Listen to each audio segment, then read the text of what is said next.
প্রতি রবিবারের মতো আজকেও আপনাদের সামনে একটা লং ভিডিও নিয়ে হাজির হলাম। এখন খাসির মাংস রান্নার প্রস্তুতি চলছে। আসলে খাসির মাংস এভাবে হাতে সব মশলা মাখিয়ে তারপর রান্না করলে তার স্বাদ কিন্তু একদম অন্যরকম আসে, একদম মুখে লেগে থাকার মতো। আর স্বাদ ছাড়াও খাসির মাংসের কিন্তু অনেক উপকারিতাও আছে।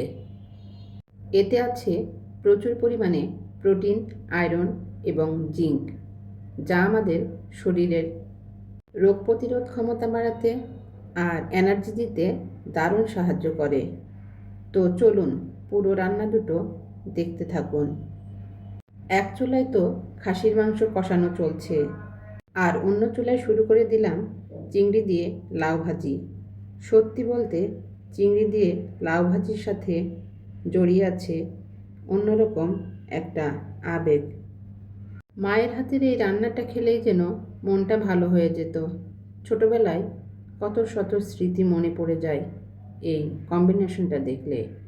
তাই ভাবলাম মাংসের পাশাপাশি এই আবেগের রান্নাটা সেরে ফেলি। একটু মাংস নেড়ে দিচ্ছি, আর অন্য হাতে পরম যত্নে তৈরি করছি আমাদের সবার প্রিয় লাউ চিংড়ির ভাজি। কারেন্টের চুলায় রান্না হচ্ছে ভাত।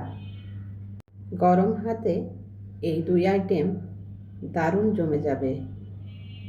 দুটো চুলায় একসাথে গরমের মধ্যে কষ্ট করে রান্না করছি ঠিকই, কিন্তু জানেন তো, যখন রান্না শেষে গরম গরম খাবারটা পরম যত্নে বেড়ে নেওয়া হয় আর পরিবারের মানুষগুলো তৃপ্তি করে মুখে তোলে, ঠিক তখনই এই সবটুকু কষ্টের আসল সার্থকতা খুঁজে পাওয়া যায়। সব ক্লান্তি যেন এক নিমিষেই মুছে যায়। রবিবারের রান্নাঘরের স্মৃতির সুবাস, খাসির মাংসের সাথে লাউ চিংড়ির আবেগ, সব কষ্টের সার্থকতা তো প্রিয়জনদের তৃপ্তির হাসিতেই।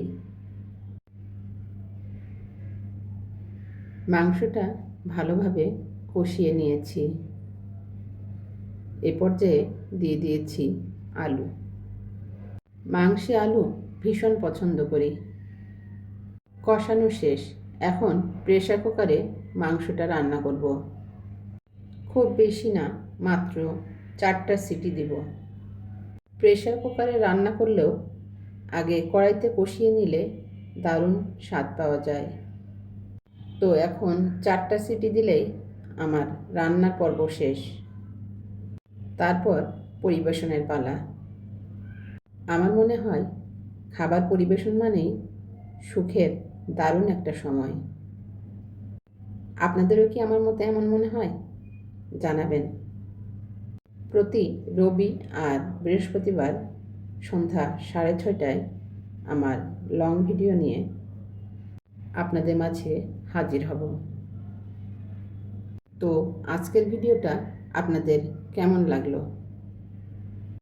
যারা এতক্ষণ পর্যন্ত আমার সাথে ছিলেন, অসংখ্য ধন্যবাদ আপনাদের।